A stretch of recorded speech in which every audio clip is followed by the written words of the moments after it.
Welcome to the deep dive. Today we're taking a plunge into something that might sound pretty futuristic, but is actually becoming a big part of everyday tech, interacting with large language models, or LLMs. Now, if you're thinking this is only for, computer experts, think again. If you can type a message, you could write a prompt, and that's basically just the text you give these models to get them to do something. That's right. And while anyone can type something into an LLM, the real magic and, well, the real usefulness comes from learning how to ask in a way that gets you the best possible results. It's kind of like the difference between asking a search engine a really general question versus something super specific. The more precise you are, the more helpful the answer tends to be. Exactly. And that's really where this whole idea of prompt engineering comes in. It sounds technical, but it's really just the process of figuring out the best way to phrase your requests, these prompts, so the LLM understands exactly what you want. It's not about complex coding. It's much more about being a good communicator with a very advanced piece of software. It often involves a bit of experimenting, trying different phrasings, seeing what works best for different kinds of tasks. And those tasks are surprisingly wide-ranging. LLMs can help you, summarize long articles to get the key points fast, or extract specific bits of information you need from a doc. They can answer your questions on pretty much any topic, categorize different kinds of writing, translate between languages, and even work with computer code, like generating new code or explaining code that's already there. They can even help with complex reasoning. So in this deep dive, our goal is really to give you a set of practical techniques to get started with LLMs, even if you're, a complete beginner. We want to show you how to craft your prompts so you can unlock the power of these models and get the info you need. Okay, so let's get down to basics. How do these LLMs actually understand and respond to our prompts? Well, think of large language models as very sophisticated prediction machines, almost like super autocomplete. When you give them a prompt, your text input, they analyze it and try to predict what the most likely next word, or more accurately, the next token, should be. They do this based on the massive, massive amounts of text they've been trained on. It's like they're constantly trying to complete your sentence or your idea in the most logical way based on everything they've learned. So our prompt is essentially setting the stage for this prediction.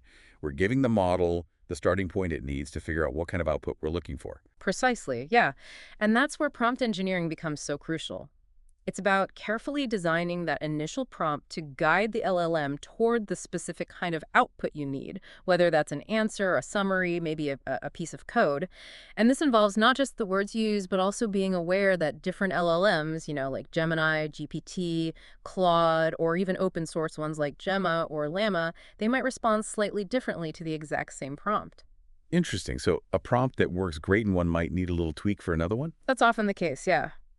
While some general ideas apply across the board, you might find that fine-tuning your prompt for the specific LLM you're using can get you even better results. And beyond the prompt itself, there are also settings you can often adjust that control how the LLM generates its response. Settings, like what kind of settings are we talking about? Most LLMs let you configure various aspects of their output, and understanding these settings is another key part of getting the most out of your prompts. Okay, what can we usually control then? One common setting is the output length. This basically determines the maximum number of tokens the model will generate. Now, a key thing to remember here is that just making this limit shorter won't necessarily make the answer more concise in content. It just tells the model, okay, stop generating after this many tokens. Longer outputs will naturally require more computing power. And interestingly, for some advanced techniques like React, which we might get to later, managing this output length carefully is quite important. That makes sense. So it's more of a cutoff point than a tool for making things brief. What other knobs can we turn? We can also adjust something called sampling controls. These influence how the model actually chooses the next token from the list of possibilities it generates internally. Think of it like the LLM has a bunch of potential words it could use next, each with a probability score. Sampling is how it decides which one to actually pick. The main settings here are usually temperature, top K, and top P. Okay, let's tackle temperature first. What does that do? So temperature basically controls the randomness of the output. A lower temperature, something closer to 0, makes the model more predictable, more deterministic. It'll consistently choose the single most likely next token. This usually leads to more focused, often more factual responses. A temperature of 0 is sometimes called greedy decoding. It just grabs the top option every time. On the flip side, a higher temperature introduces more randomness. This can lead to more surprising, creative, maybe diverse outputs, but you have to be careful too high and the responses can start to seem nonsensical or incoherent. Got it. Low for facts and predictability, high for creativity, but maybe don't crank it all the way up. Now, top K and top P sound like they both limit the choices somehow. What's the difference there? Yeah, they both narrow down the options the model considers, but in slightly different ways. Top K sampling tells the model to only consider the top K most likely tokens. So if you set K to, say, 10, the model only picks from the 10 words it thinks are most probable. A higher K allows for more variety, more creativity, while a lower K makes the output more focused, more restricted. A K of 1 is basically greedy decoding again, same as temperature 0. Okay, K is a fixed number of top choices. And top P. Top P sampling, sometimes called nucleus sampling, works a bit differently. It looks at the probabilities of all the possible next tokens, starting with the most likely one, and adds them up. It keeps adding probabilities until the total sum reaches a certain threshold, P, which you set somewhere between 0 and 1. All the tokens that were included in that sum become the candidates for the next word. So, like top K, a lower P makes it more focused, a higher P allows more variety. Okay, so K is a hard count of choices, and P is like a probability budget. When would you use one over the other? Is there a rule? Honestly, the best approach is often just to experiment. See which one gives you the results you like for your specific task. Some models might even let you use both top K and top P together. Right. So, okay, if we can set all three temperature, top K, and top P, Mm, how do they actually interact? good question. If all three are active, the model generally first figures out which tokens satisfy both the top K and top P criteria. It finds the intersection. Then, the temperature setting is applied to randomly select the final next token from that filtered group. If you only have top K or top P available, then only that one does the filtering. And if temperature is off, like set to 0, the next token is typically just the highest probability one from the candidates that pass the top K and or top P filters. What happens if you push these settings to the extreme ends, max or min? Yeah, that can definitely have some interesting effects. We already mentioned temperature 0 makes top K and top P less relevant. It always ticks the top token anyway. But very high temperatures can make the output really random, almost overriding the top KP filtering. Similarly, a top K of 1 just forces it to pick the single most likely token, making temperature and top P irrelevant. Very high top K includes almost everything. A top P near 0 you usually just considers a top token, while a P of 1 includes almost all possibilities before temperature kicks in. So it sounds like finding that right balance is really the key. Do you have any general recommendations for starting values, depending on what we're trying to do? Absolutely, yeah. As a rough guide, if you want coherent results but with a bit of creativity, maybe start with a temperature around zero point 0.2, top P of 0.95, and top K around 30. For more creative, maybe surprising outputs, you could push the temperature higher, like zero point 0.7 to zero point 0.9, maybe top P at 0.99, top K at 40. If you need more focus, less creative answers, try lower temp, like zero point 0.1, top P, maybe zero point 0.9, top K around 20. And for tasks with one clear answer, like math, starting with temperature 0 is usually best. That's really helpful guidance. So giving the model more freedom with these settings, that can also make it more likely to just kind of go off track, right? Exactly. The more you increase temperature, top K and top P, the more potential there is for the LLM to generate irrelevant stuff, or things that just don't make sense. You also mentioned something earlier about a repetition loop bug. What's that about? Yeah, that's a known issue. It's where the LLM just gets stuck repeating the same word or phrase or sentence over and over and over again. It can be triggered or made worse by certain temperature and top KP settings. Interestingly, it can happen at both extremes. Very low temperatures can make it too deterministic, it gets stuck, but very high temperatures can also lead to a kind of random but still repetitive choice. Finding that middle ground is often key to avoid the broken record effect. Okay, so it's really about finding that sweet spot to get good results without the model just going haywire. Right, now that we have a basic grasp of how LLMs work and how we can tweak their output, let's dive into some specific techniques for writing the prompts themselves. Great. Yeah. Think of these techniques as different ways to structure your instructions to the LLM, basically to get more relevant and accurate responses back. Where should we begin? What's the simplest? Let's start with the most basic approach, Hmm. general prompting. It's also known as zero-shot prompting. Zero shot. Sounds like you're giving it nothing to work with. Well, yeah, in a sense, that's true. With a zero-shot prompt, you simply give the LLM a description of the task you want it to do, and maybe some initial text like a question or the start of a story or instructions. The zero-shot part just means you don't provide any examples of what the output should look like. You're relying entirely on its pre-existing knowledge. So it's just telling the model what you want and kind of hoping it figures it out from its training. Pretty much. For instance, you could give it a movie review and just ask it to classify the sentiment as positive, negative, or neutral. We have an example where the prompt was basically classify this review text sentiment. And the review is about the movie Her, calling it disturbing but also a masterpiece. The model correctly identified it as positive, even with those seemingly contradictory words. Wow, okay. That's pretty impressive. We got to weigh those things. So what happens when just telling the model what to do isn't quite enough? What's the next step up? That's when we start giving it demonstrations, examples, right inside the prompt itself. This leads us to one-shot and few-shot prompting. So now we're giving the model a little hint, like a nudge. More than a hint, really. You're showing it what you expect. Providing examples helps the model understand the format or the style or the pattern of the output you want. A one-shot prompt includes just a single example, one input, one desired output. A few-shot prompt provides multiple examples, usually just a handful, to illustrate the pattern you wanted to follow. Think of it like a mini lesson right in the prompt. So the more complicated the task, maybe the more examples you should give in a few-shot prompt. Generally, yeah. The complexity of the task, the quality of your examples, and just the overall capability of the LLM itself will influence how many you might need. 3 to 5 examples is often a good starting point, a good rule of thumb, but you might need more for really tricky tasks, or maybe fewer if the model's very advanced or your examples are super clear. We have an example of a few-shot prompt where the goal is taking customer pizza orders, just regular text, and converting them into a structured data format called JSON. JSON, right, the structured data thing, for computers to read easily. Exactly. It's a standard way to represent data clearly. So in this example, the prompt shows the model a few pizza orders, like I want a small pizza with cheese, tomato sauce, and pepperoni, and right next to it, the JSON version, clearly labeling size, type, ingredients.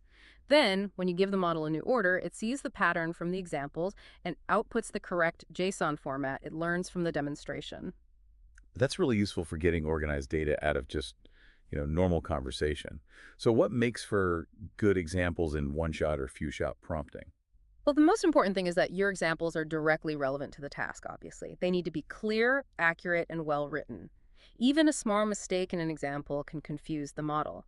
And if you need the model to handle a variety of inputs, it's also a good idea to include different kinds of examples. Maybe include any unusual or tricky cases, edge cases it might run into. Okay, so examples are a really powerful way to teach the model within the prompt itself. What other techniques should we know about? All right, let's move on to some techniques that help guide the LLM by focusing on different aspects of the interaction. These are system prompting, contextual prompting, and role prompting. Those sound like they help set the scene for the model, kind of give it direction. Precisely. System prompting is about setting the overall context and purpose for the LLM. It's like giving it a high-level instruction, you are a translator, or you are a summarizer. It defines the big picture. Contextual prompting provides specific background info or details relevant to the current task or conversation. This helps tailor the response. And role prompting involves assigning a specific persona or identity to the model.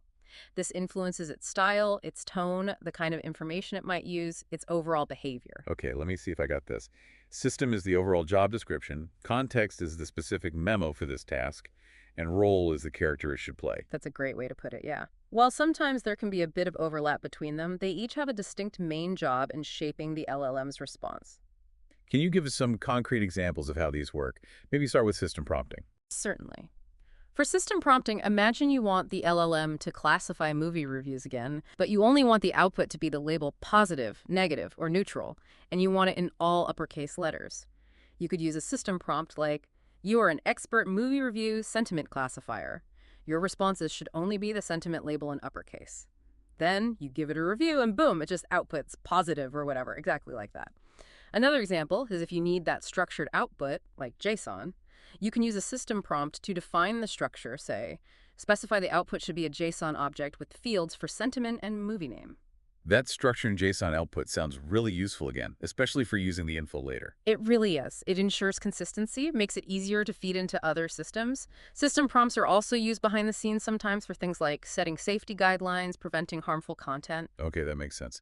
What about role prompting then? How does that change things up? With role prompting, you're essentially telling the LLM to act like a specific type of person or entity. So for example, you could start your prompt with, "You are a knowledgeable and enthusiastic travel guide." Then, when you ask for recommendations for things to do in Paris, it'll respond in a way that fits that role, maybe suggesting hidden gems using lively language. But if you change the role, say, "You are a sarcastic and cynical travel guide," the same request for Paris recommendations would likely give you very, very different results. Probably complaining about tourists. Hmm. That sounds like a fun way to get different perspectives or tones. Yeah. Okay, and finally, contextual prompting. Contextual prompting is all about giving the LLM the necessary background info so it can understand your specific request better. For instance, if you're asking for blog post ideas, you could start by providing context like, "We're writing for a blog that focuses on sustainable living and eco-friendly technologies for homeowners." Then, when you ask for 3 blog post topics, the suggestions will be much more relevant to that specific theme, rather than just generic blog ideas. It helps narrow the focus. Right, giving it the right frame of reference so it knows what you're talking about. These three system, context, role seem like really powerful ways to steer the LLM's output. What's next on our list? Next up, we have a technique called step-back prompting. Step back. What's the idea behind that? Sounds like taking a break. Kind of. Step-back prompting is designed to improve the LLM's reasoning. The core idea is, before you ask the specific question you really want answered, you first ask a more general, related question. This helps the LLM to sort of access and activate relevant background knowledge from its training. It gets its mind in the right space, which can then lead to a better, more insightful answer to your original specific question. It can also help mitigate biases sometimes. So it's like getting the model to think about the bigger picture first, before zooming in. Exactly. By considering the broader context or underlying principles first, the LLM is often better equipped to handle the nuances of the specific question you're actually interested in. Can you give us an example of how this works in practice? Okay, let's say you want the LLM to come up with a storyline for a new level in a fantasy video game. A direct prompt might just be, "Write a 1-paragraph storyline for a challenging new level." With step-back prompting, you might first ask a more general question like, "What are some common elements of challenging and engaging levels in popular fantasy games?" The LLM might suggest things like, "Oh, a mysterious ancient ruin, or a conflict between magical factions, or a quest for a powerful artifact." Then, for your actual prompt, you incorporate one of those elements. Write a 1-paragraph storyline for a challenging level set in a mysterious ancient ruin involving a conflict between 2 magical factions. That initial step back helps generate richer ideas for the final prompt. Ah, I see. It's like building a foundation of understanding before diving into the specifics. Makes sense. Okay, what's our next technique? Our next technique focuses very specifically on boosting the LLM's ability to reason through problems, especially multi-step ones. It's called chain of thought, or SOCO-T prompting. Chain of thought. That sounds like we're asking the model to show its work, like in math class. That's precisely it. That's a great analogy. The core idea of Katai prompting is to encourage the LLM to generate the intermediate steps in its reasoning process out loud, as it were. This often leads to a more accurate final answer, especially for complex questions. Instead of just asking for the solution, you explicitly prompt the model to think step by step, or something similar. You can even combine this with few-shot prompting by providing examples that include not just the question and answer, but also the step-by-step thinking process. So we're not just getting the answer, we're actually seeing how the model got there. Exactly. And this has several advantages. First, it's often a relatively simple addition to your prompts, just adding, "Let's think step by step." But it can be really effective at improving accuracy. It also gives you some interpretability, some insight into the model's thinking, which helps if it gets something wrong. Plus, it seems to make answers more robust across different model versions sometimes. Are there any downsides to using chain of thought? Well, the main one is simply that because the LLM is generating more text, all those reasoning steps, plus the final answer, it will use up more tokens. That can mean slightly higher costs if you're paying per token, and potentially longer response times. Right, more text equals more resources. Can you give us a clear example of how chain of thought actually improves results? Sure. Let's take a classic kind of logic puzzle that LLMs sometimes stumble on if you ask directly. Suppose you ask, "When I was 6 years old, my sister was half my age. Now I am 70 years old. How old is my sister?" A direct prompt might lead the LLM to a simple but wrong calculation, maybe just having 70. But if you use a chain of thought prompt, maybe phrasing it like, "Okay, listen, When I was 6, my sister was half my age. Now I'm 70. Let's think step by step. First, how old was my sister when I was 6? Second, what's the age difference between us? Third, if I'm now 70, how old must my sister be? By prompting it to break it down like that, the LLM is much, much more likely to follow the logic. Sister was 3 when I was 6. Difference is 3 years, so if I'm 70, she must be 67. Correct answer. Wow, yeah, that's a great example. Guiding it through the steps really makes a difference. What kind of tasks is chain of thought particularly good for then? It's really useful for anything involving multi-step reasoning. So math problems, logical puzzles, even tasks like code generation, where you might ask it to first outline the logic and then write the code. Basically, any problem that you yourself would probably solve by breaking it down into smaller steps is likely a good candidate for chain of thought prompting. Okay, so getting the model to think more like we do when we reason things out. What's our next technique? Building directly on that idea of reasoning paths, we have a technique called self-consistency. Self-consistency. Okay, that sounds like the model is checking its own work, maybe? In a way, yeah. While chain of thought usually generates a single line of reasoning, self-consistency aims to improve the reliability of the answer. It does this by generating multiple different reasoning paths for the same question, and then selecting the answer that appears most consistently across those different paths. So we're asking the model to solve the same problem multiple times, maybe encouraging it to think slightly differently each time, and then we see which answer it lands on most often, like a majority vote. Exactly like a majority vote. To do this, you'd prompt the LLM multiple times with the same question, often using a slightly higher temperature setting. That encourages it to explore different possible reasoning paths. Then you look at all the final answers it produced across those different runs, and you choose the one that appeared most frequently. The idea is, if the model arrives at the same conclusion through several different logical routes, that answer is probably more likely to be correct. That sounds like a much more robust way to get to the right answer, but I bet it takes more time and resources running it multiple times. It definitely does require generating multiple responses, so it's more computationally intensive, yeah. But for critical tasks where accuracy is really paramount, it can be a very valuable technique. We looked at an example classifying an email where the tone was ambiguous. Using self-consistency, generating multiple COT reasonings, helps see which classification important versus not important came up most often, giving more confidence in the final call. So it's like getting a consensus from the model itself based on different tries. Interesting approach. What's next on our list of techniques? Next, we have something called tree of thoughts, or tutoti. Tree of thoughts. Okay, that sounds even more advanced than chain of thought. It is generally considered a more sophisticated approach, yeah. Think of chain of thought as exploring one path. Tree of thoughts allows the LLM to explore multiple different reasoning paths, kind of in parallel, branching out like a tree. This is particularly useful for really complex tasks where there might not be a single obvious way to get to the solution, and where exploring different possibilities and maybe even backtracking is beneficial. The model maintains a whole tree of these thoughts, coherent steps, and evaluates different branches. So it's like the model is brainstorming different ways to solve the problem all at the same time and keeping track of them. Precisely. It allows for a much more comprehensive exploration of the problem space compared to the more linear approach of chain of thought or even self-consistency's multiple independent runs. That sounds incredibly powerful for tackling really difficult, maybe open-ended problems. Okay, what's our next technique? Our next technique actually goes beyond just thinking and incorporates the ability to take actions out in the world, so to speak. It's called REACT, which stands for reason and act. Reason and act. Okay, that sounds like we're giving the LLM the ability to interact with things, not just process text. That's exactly right. REACT is a framework, a paradigm really, that combines the natural language reasoning we've been talking about with the ability to use external tools. These tools could be things like search engines, calculators, maybe code interpreters or APIs. It allows the model to perform actions and gather information from outside its own knowledge base.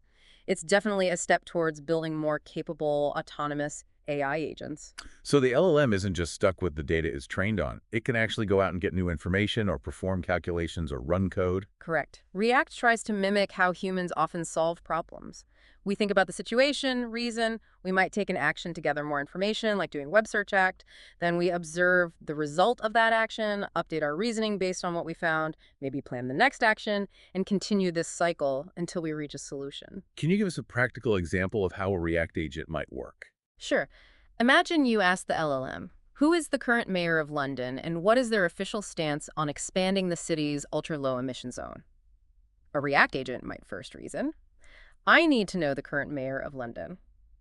It would then use a search tool, the ACT part, to find that information. Let's say it finds the name. Then it might reason, okay, now I have the name, I need to find their stance on the ULEZ expansion. It would use the search tool again, maybe searching for mayor's name, ULEZ expansion policy. After performing these actions and observing the results from the search tool, it would synthesize the information and provide you with a comprehensive answer based on the external information it gathered. That's fascinating. So it's this continuous loop, thought, action, observation, updated thought, until it solves the problem. It definitely sounds like it requires a more complex setup than just writing a text prompt, though. It absolutely does involve more infrastructure. Implementing React often requires using specific programming libraries like LangChain, defining which tools the LLM has access to, how it should format its requests to those tools, and how to parse the responses. You often need to provide examples of the thought-action-observation cycle, too. That's a big step up in complexity, for sure. But wow, it unlocks a lot of potential for more interactive and genuinely informed responses. Okay, what's next on our tour of techniques? Our next topic shifts gears a little, moving away from manually crafting prompts to the idea of having the AI itself help us create better prompts. This is known as automatic prompt engineering, or APE. Wait, automating prompt creation? That sounds very meta, using AI to improve how we talk to AI. It is. The basic idea is quite clever. You use one language model to generate multiple different prompts for a specific task you have in mind. Then, these automatically generated prompts are evaluated. This might involve running them on another model and seeing which one produces the best results according to some metric you care about, like accuracy or relevance. The best prompts can then be selected, or maybe even slightly tweaked and improved further. So we're essentially outsourcing the creative work of prompt writing to the AI itself, and then just picking the best one it comes up with. Precisely. For example, maybe you're building a chatbot for an online t-shirt shop, and you want the most effective way to ask users what size and color they want. You could use APE to generate, say, 10 different ways of phrasing that request. You could then test these different prompts, maybe based on how clear they are or how often users successfully answer, and choose the one that performs best. That sounds like a really efficient way to optimize interactions, potentially finding phrasing we wouldn't have thought of ourselves.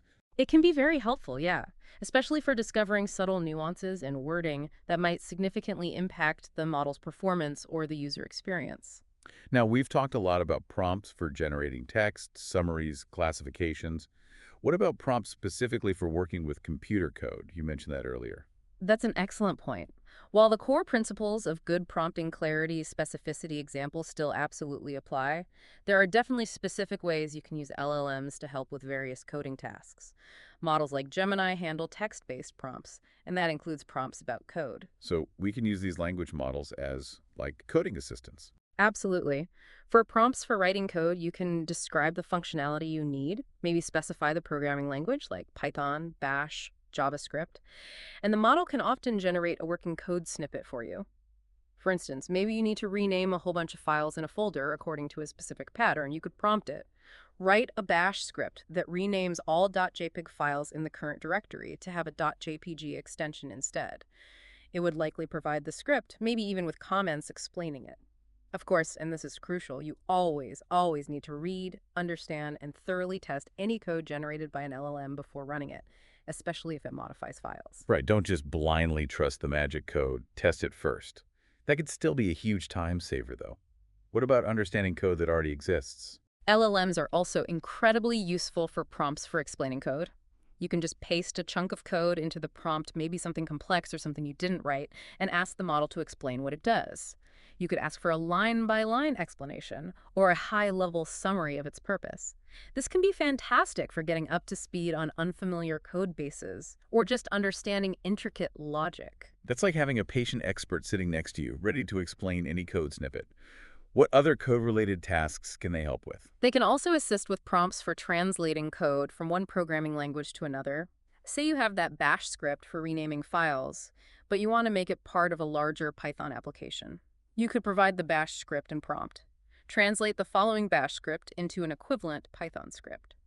While the translation might need some review and maybe minor adjustments, it can give you a massive head start compared to rewriting it from scratch. That's amazing. Going from one language to another used to be such a manual, often tedious process. Okay, and what about finding and fixing errors in code? Bugs. Yes, absolutely. You can use prompts for debugging and reviewing code too. If you have code that's throwing an error, you can provide the model with the code snippet and the full error message or traceback you're getting. Then you can ask it to identify the problem and suggest a fix. They're often surprisingly good at spotting syntax errors, common logical mistakes, and sometimes even suggesting ways to improve the code's efficiency, style, or robustness beyond just fixing the bug. It really sounds like these models are becoming almost indispensable tools for software developers at every stage: writing, understanding, translating, debugging. Okay, now you briefly touched on multimodal prompting earlier. Can you just clarify what that means again? Sure. Multimodal prompting is basically a step beyond just text. It involves using more than one type or modality of input to guide the LLM. So instead of just text, you might combine text with an image or text with audio, maybe even video in some cases. This allows the model to understand and respond to information coming from different senses, if you will, simultaneously. It opens up a whole new range of interaction possibilities. So for example, you could literally show it a picture and then ask a question about that picture using text, and it understands both. Exactly. That's a classic example of multimodality. A model capable of this can analyze the content of the image and your text question to provide a much more contextually relevant and informed answer than a text-only model could. Okay, this has been an incredibly comprehensive deep dive into the world of prompt engineering. Seriously, we've covered so many different techniques, from simple to really advanced. Now, to make this really practical for everyone listening, let's try to boil it down. Let's talk best practices. What are the absolute key things people should keep in mind when they sit down to actually write a prompt? Absolutely. Okay, best practices. The first one, and maybe the most impactful, honestly, is to provide examples whenever you can. Whether it's just one example that's one shot or a few examples, few shot, actually showing the LLM what kind of output you want is an incredibly effective teaching tool. It guides it much better than just describing. So show, don't just tell, even when you're talking to an AI. Exactly. Show, don't just tell. Next, try to design your prompts with simplicity in mind. Make them clear, concise, and easy for you to understand. Avoid overly complex language, dense sentences, or unnecessary jargon. If you find your own prompt confusing to read back, chances are the model will struggle with it too. Keep it straightforward. Simple and direct seems like good advice across the board. What else should we keep in mind? Be specific about the output you want. Don't be vague. The more details you provide about the desired format, the length, the tone, the specific content points to include or exclude, the better the model can focus and deliver what you actually need. Specificity is key then. Don't leave room for guessing. What about how we phrase the instructions themselves? Any tips there? Yeah, this one's interesting. Research suggests, and it often works well in practice, that it's generally more effective to use instructions rather than just constraints, meaning tell the model what you want it to do rather than focusing only on what it shouldn't do. Positive instructions, write a summary that highlights these 3 points, tend to be more direct and can encourage more relevant responses within the boundaries you set. Constraints, don't mention topic X, are still valuable, especially for safety or format control, but try to prioritize clear, positive instructions first.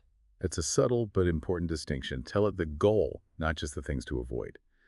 Wait, what other practical tips do you have for our listeners? Definitely control the maximum length of the output. You can usually do this either through the LLM's configuration settings, setting a max token limit, or sometimes by explicitly stating the desired length in your prompt itself, like explain quantum physics in the length of a tweet.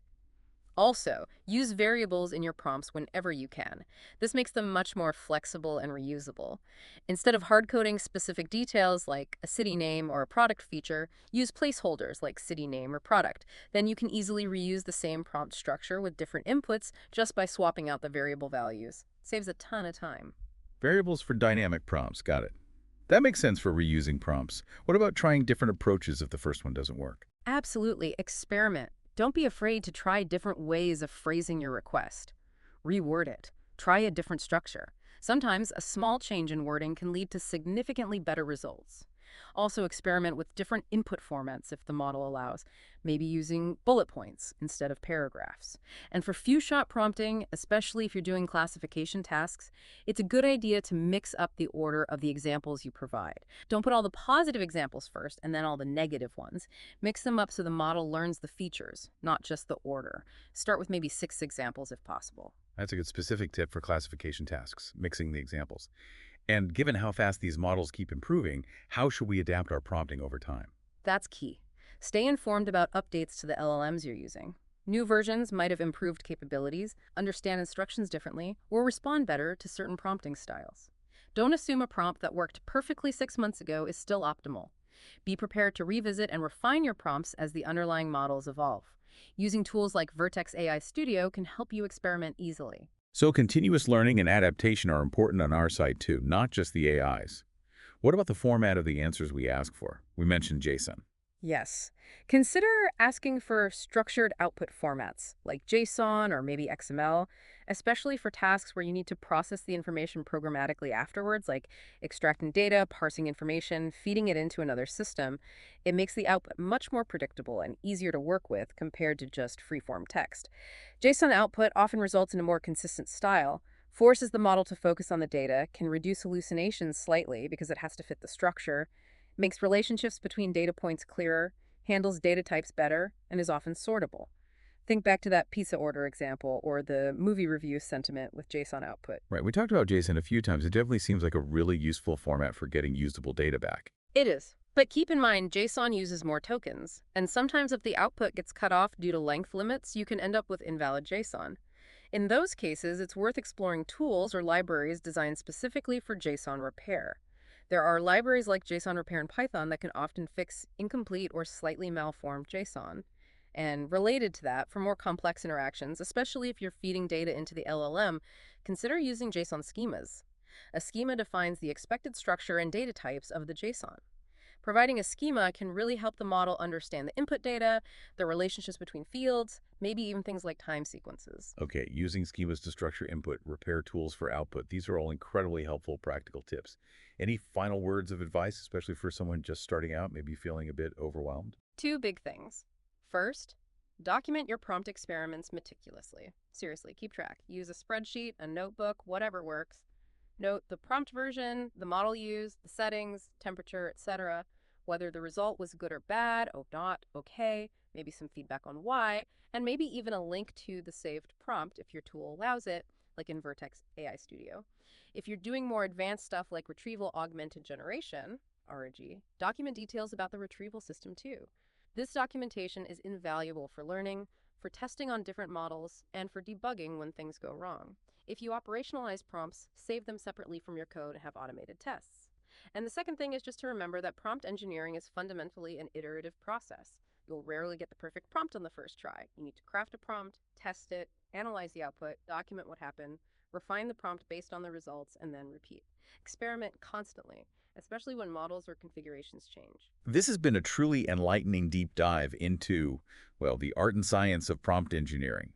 We've covered such a wide range of techniques, from the simple zero shot all the way up to chain of thought, self-consistency, tree of thoughts, React, and even automating prompt creation with APE.